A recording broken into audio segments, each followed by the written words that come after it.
Hello guys! Welcome back to my channel. Ngayon, i-discuss natin yung pinaka-paboritong subject ko sa CPA board exam.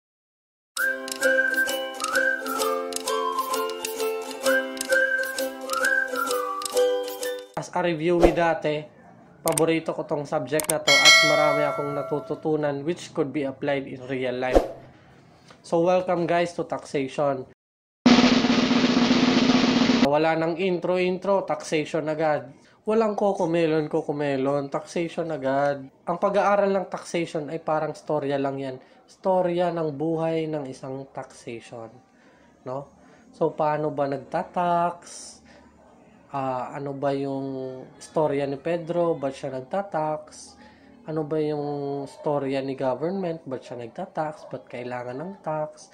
Dito ma-appreciate natin little by little through a story. Yan. Let's start. What is taxation? Taxation may be defined as a state power, legislative process, and a mode of government cost distribution. Ba't nga ba may taxation? Sabi, ang taxation ay inherent power. Meaning, sa pagbuo ng isang government, meron na kaakibat na taxation power. Upon the rise of the Philippine government, taxation also risen, no? So, nabuhay din si taxation because taxation is a proportional contribution for public purpose. Kaya nandyan si BIR. Hindi lang natin alam kung lahat yan ay tumutulong sa taong bayan. Basta nandyan si BIR. Si BIR, yung main function ni BIR is to enforce proportional contribution for public purpose. Puro of internal revenue o kagawaran ng Reinas Internas. Siya ang may kapangyarihan na tinalaga ng batas na mag-enforce ng tax sa mga tao para itulong sa bansa at sa taong bayan. Taxation daw rin ay isang proseso. So, isa itong proseso sa pagtatax na ginawa ng government. So, the legislative government. Introduce ko lang sa inyo na may tatlong branches si government, diba? Sa pagkabuhay ni gobyerno, may tatlo siyang sangay. Ito yung ehekutibo, legislatibo, at judiciary. Hindi ko alam yung Tagalog. Sa legislative, ito yung Congress at Senate natin. House of Representatives and House of Senate. Yun yung legislative na department natin or sangay. No? Habang yung executive naman, ito yung president natin. So, sino ba yung pangulo natin ngayon? Siya yung may hawak ng executive power. Habang yung judiciary naman, it is a power from the courts, including Supreme Court, no?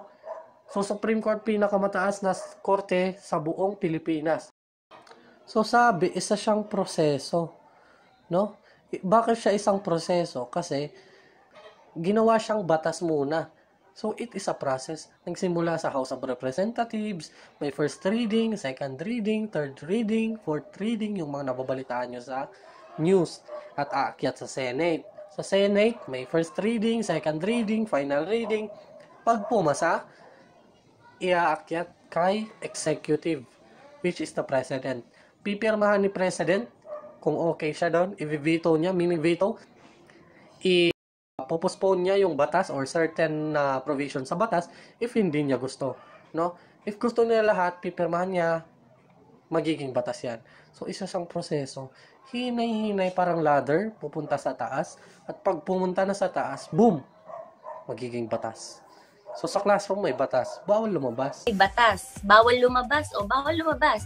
Pero pag sinabing pag nag-comply ka. Balik tayo.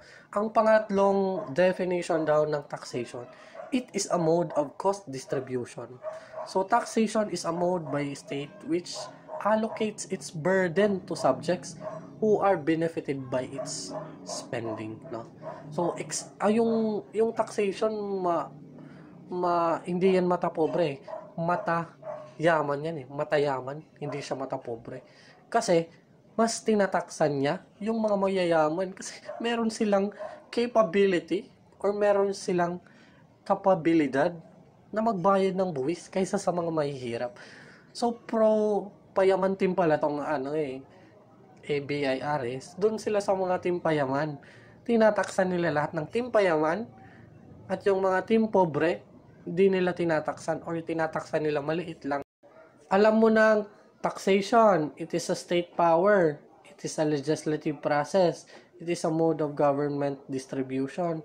Punta naman tayo sa theory of taxation. Ayan. Every government daw provides a vast array of public services, including defense, public orders, safety, health, education, social protection, among others. Nabuo si taxation kasi kailangan ni government ng pera para ipangtustos sa mga sambayan ng Pilipino.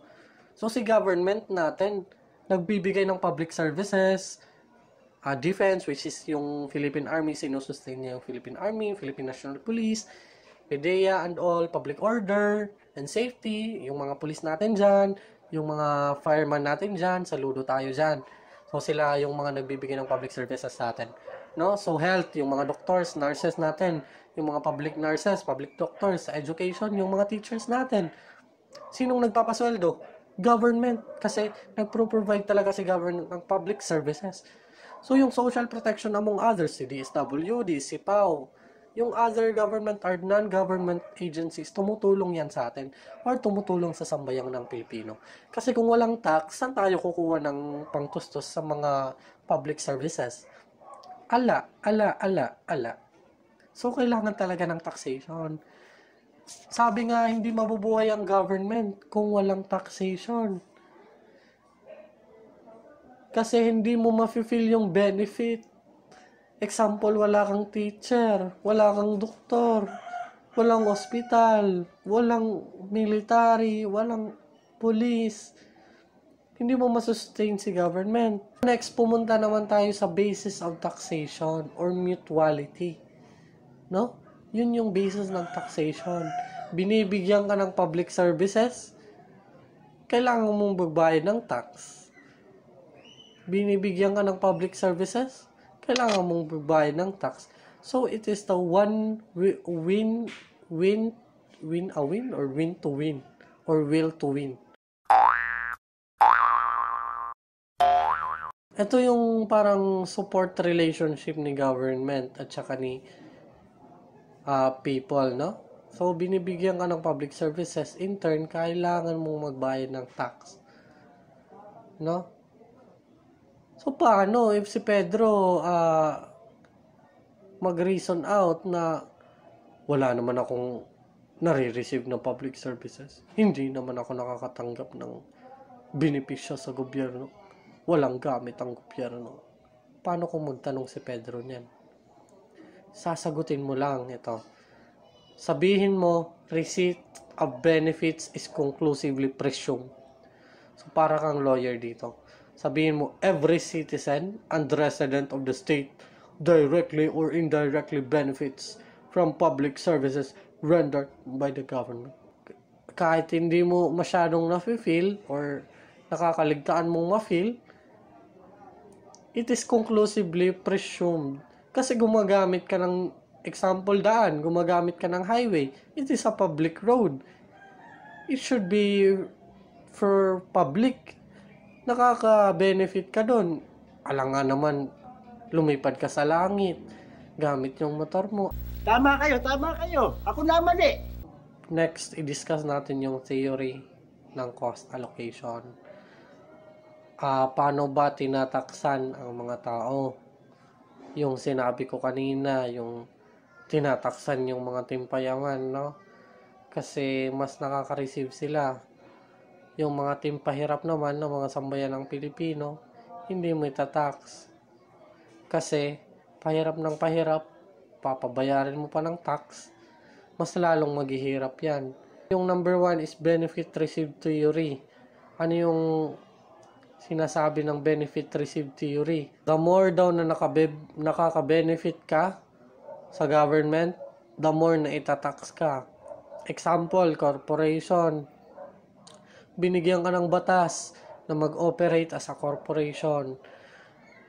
In return, kailangan mo magbayad ng taxes kasi mas maraming nagbe-benefit mo as a corporation, no? So, or as a business.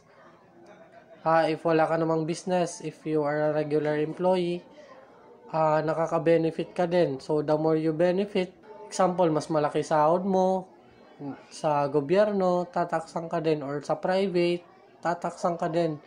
Kasi the more taxes, the happier the BIR.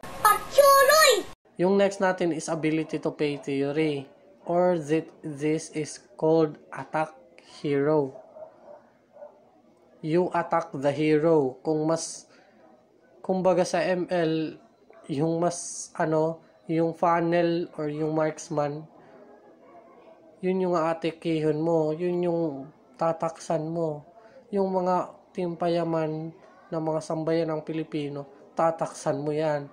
Tataksan mo yan. Kasi mas makakapagbayad sila kaysa sa mga timpahirap ng mga sambayan ng Pilipino. So, taxpayers should be required to contribute based on their relative capacity to pay. Yung mga indigent, hindi mo na kailangang taksan yan. Instead, bibigyan ni government ng mga ayuda like 4-piece project, ganon. It is from the timpayaman, no? So, yung mga timpayaman na sambayan ng Pilipino natin, tataksan yan kasi mas able sila na magbayad ng tax kaysa sa mga timpahirap na sambayan ng Pilipino. May mga aspects pala sa ability to pay theory, no? So, ito yung vertical at saka yung horizontal. Yung vertical, paano yung vertical? Pataas. Meaning, kung pataas ng pataas yung sahod mo or yung income mo sa business mo, pataas din yung tax base mo or yung babayaran mong tax is probably mas mataas. However, pag horizontal naman, but sa train law kasi, itong dependents, hindi na to mag-a-apply kasi nahihirapan si government, mag-aanak ng anak yung taong bayan para makalis sa tax. Ano ka nasisira, ulo? If walo yung anak mo, mas less yung tax na babayaran mo. Paano kung isa lang yung anak mo or hindi ka na makaanak ng marami? Lugi ka. Kasi mas malaki yung babayaran mo kasi yung dependents mo mababa. No? Or wala kang dependents, meaning wala kang pinagagastuhan. Kung wala kang pinagagastuhan daw, sabi ni BIR dati, taksan ng taksan yan. Walang anak, taksan ng taksan yan. If isa lang yung anak, taksan ng taksan yan. If walo yung anak, huwag mo nang taksan. Nagbibiro lang ako. But ngayon, sa train law, kasi yung mga nanay, mga sigurista din, nag-aanak ng anak para makabuo ng dependents, binago ni train law ngayon. Pinasaluduhan kita. Hey! Punta tayo sa lifeblood doctrine, no? Or yung basis ng funding natin. Yung tax daw is essential and indispensable, sabi ni Commissioner on the Internal Revenue. Because without taxes daw, government would be paralyzed for the lack of motive, power to activate or operate. Yung taxation daw, yan yung dugo ni government. Pag wala ng dugo yung isang tao, patay yan. No? If walang tax si government, patay yan. Paano makakasuporta si government? No? Paano siya makakasahod sa lipunan, sa mga government agencies, na mga employees? Paano siya makakapagtayo ng mga kalsada? Paano niya matutulungan yung mga nasalanta ng bagyo? No? Pag wala yung tax, mapaparalyze si government, mamamatay si government kasi wala nang dugo si government, wala kang pagkukunan ng resources.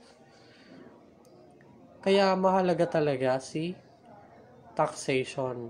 So, once na ma-realize nyo, ang ganda ng pagkakagawa ng taxation, dapat ma-realize nyo at ma-absorb nyo na hindi lang pag nakikita nyo yung tax na word is ang hirap.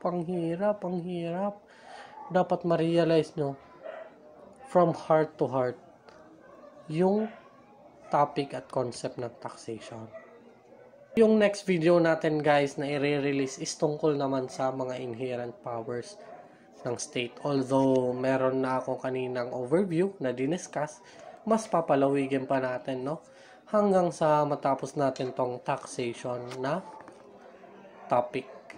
At pupunta na tayo siguro, if may time ako, mag-auditing and advanced financial accounting reporting naman tayo. So yun guys, if gusto mo tong video na to, gusto mo pa ng mga videos katulad nito, i-comment mo lang kung ano yung topic na gusto mong ipadiscuss at ihihimay-himayin natin